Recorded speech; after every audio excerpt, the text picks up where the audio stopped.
বিশ্ব সংসারকে রক্ষা করতে বহুরূপে আবির্ভূতা হলেন দেবী মহামায়া।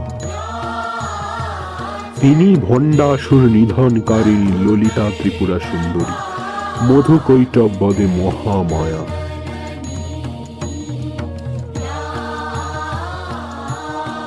দুর্ধর্ষ দৈত্যরাজ বধে তিনি মহিষাসুর মর্দিনী।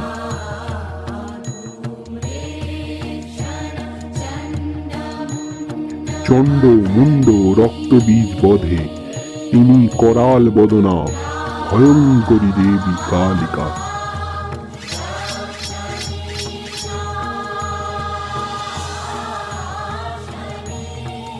শুম্ভ নিশুম্ভ বদে তিনি অজনী সংহতা দেবী কৌশিকী।